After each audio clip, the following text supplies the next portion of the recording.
हमारा जो शरीर है, हमारा जो खान पान है, हमारा जो रहन सहन है, कहीं अगर थोड़ी सी भी गड़बड़ होती है तो वो फल हमें नहीं मिलता। ना योगेन समाधि ना, योग का मतलब क्या है? योग का मतलब होता है जोड़ना। तो उस योग में हम क्या करते हैं? अगर अपने आप को हम आत्मा मानते हैं और उस परमात्मा से जोड़ना चाहते हैं, जुड़ना चाहते हैं, तो कहीं ना कहीं उस योग के साथ, उसके सानिध्य में रहना होगा।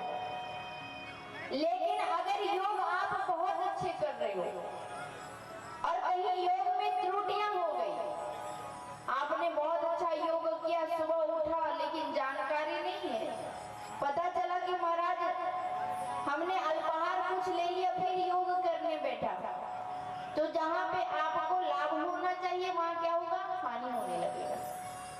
या फिर हम कपाल भारती करते हैं, तो कपाल भारती में पता चलेगा कि जब हम श्वास को छोड़ने की प्रक्रिया होती है कपाल भारती में, और कहीं श्वास लेने लगे झटके से, तो क्या होगा? बोले महाराज पेट में दर्द हो जाएगा। तो योग कैसा? बोले योग जब पूरी तरह से आप जानकार हो ना, योग तत्फलम लभते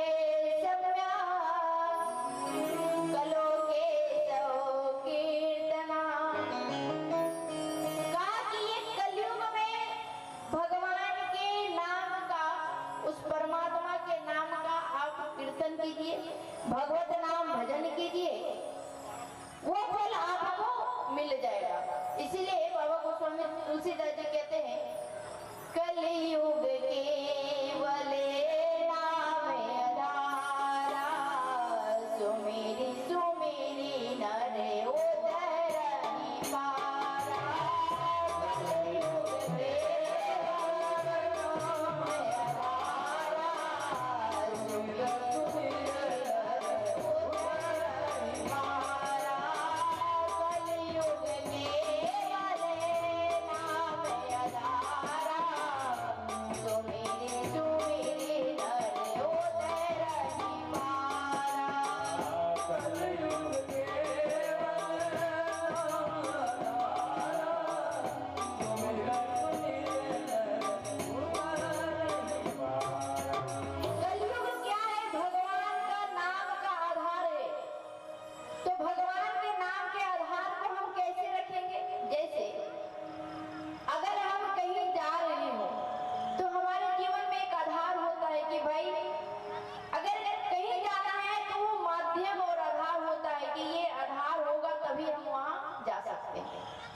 लेकिन भगवान के नाम ही एक ऐसा आधार है जिससे इस कलयुग के भवसागर से हम पार हो सकते हैं।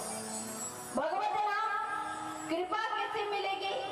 बोले भगवत नाम किसने लिया, कृपा कैसे मिल सकती है? बोले शंकर भगवान ने भगवान के नाम को लिया। शंकर भगवान जहाँ भी बैठे हैं राम राम का सुमरन करते रहते हैं। महामंत्र जोई जपत महेशो,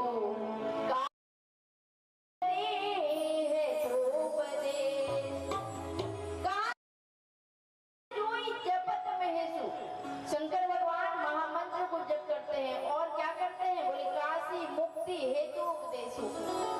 अगर पापी से पापी व्यक्ति भी वहां पहुंच जाए, काशी अगर आप चले जाइए तो पापी काशी पहुंच जाता है महाराज। तो भगवान के नाम के बल पे शंकर भगवान क्या करते हैं? उस पापी व्यक्ति का भी भवसागर से बेड़ा पार कर देते हैं। अरे भैया भगवान का नाम कैसा? बोले भगवान का नाम इतना प्रेममय है, वात्सल में है कि जब हम उनके नाम को लेते हैं तो जीवन की जो चिंता है वो क्या होता है? मिट जाता है। भगवान के नाम को जब हम लेते हैं तो हमारे जीवन का जो अंधियारा है वो क्या है? हट जाता है। इसीलिए राम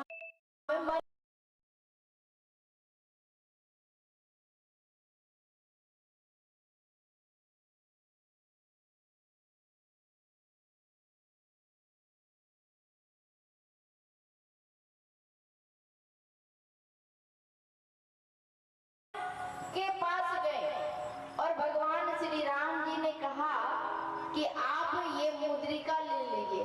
तो मुद्रिका पे क्या अंकित था? राम नाम अंकित था।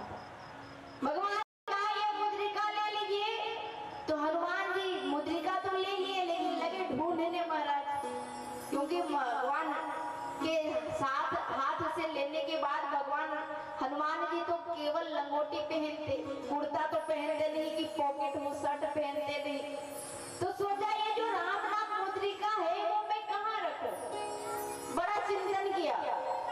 तो भगवान जी के द्वारा दिया हुआ मुद्रिका का राम नाम मणिदीप धरो जिह देहरी द्वार। भगवान उसको हनुमान जी ने क्या किया? मुंह में रख लिया। और तुलसी भीतर बाहरों जो उजियार। ये जो मुद्रिका है ना, ये मुद्रिका रखना कहाँ है भैया? अगर आपके घर में कोई मेहमान आया हो और आपके पास दीपक एक ही हो, तो अगर बाहर रख दोगे तो क्या होगा महाराज? बोले अंदर अंधकार हो जाएगा। और कहीं दीपक को उठाकर अंदर रख लिए तो बाहर क्या हो जाएगा? अंधकार हो जाएगा। तो कहाँ रखना? बोले बीच दहलीज पे रखना। और जैसे ही दीपक को बीच दहलीज पे आप रखेंगे तो क्या होगा महाराज? बोले अंदर भी उजाला रहेगा और बाहर भी उजाला रहेगा। इसलिए भगवान के नाम को जब हम लेते हैं तो जीवन का बाहर भी उजाला हो जाता है और जीवन का भीतर भी प्रकाश नहीं हो जाता है। एक बार गंगा जी के किनारे तुलसी दास जी बैठे हुए थे। एक बार जरा दोनों हाथ उठा के जोर से बोलेंगे राधे राधे राधे राधे। बाबा गोस्वामी तुलसीदास जी बैठे थे और जब बैठे तो एक व्यक्ति आया, पढ़ा लिखा था नहीं। भगवान कहते हैं मोही कपट छल छिद्र न भावा। अगर कोई बहुत कपटी है, बहुत परीक्षा लेंगे तो भगवान उसे पसंद नहीं करते। तो व्यक्ति आया, पढ़ा लिखा नहीं था, बाबा जी के चरणों में पड़ गया, कहा महाराज गंगा जी का पार जाना है।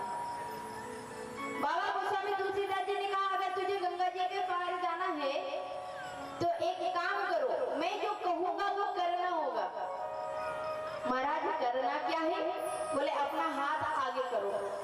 व्यक्ति ने हाथ आगे किया, लेकिन कहा क्या कि हाथ तब तक मत खोलना जब तक गंगा जी के पार ना हो जाए। मंत्र जाप मम दृढ़ विश्वास, पंचम भजन सो वेद प्रकाशा। बोले जब तक गंगा जी के पार ना हो जाओ हाथ मत खोलना। व्यक्ति ने कहा ठीक है भाई, जो सीधे साधे होते हैं ना उनको उनकी आवश्यकता नहीं होती कि उसके अंदर क्या है। उनको यही आवश्यकता होता है कि भाई जिस काम के लिए हम गए वो काम हो जाना चाहिए, फिर अंदर चाहे कुछ भी हो जाए। सीधा साधा व्यक्ति था। हाथ में बाबा गोस्वामी तुलसीदास जी ने कुछ दिया और कहा जोर से बंद करना और चले जाओ। ना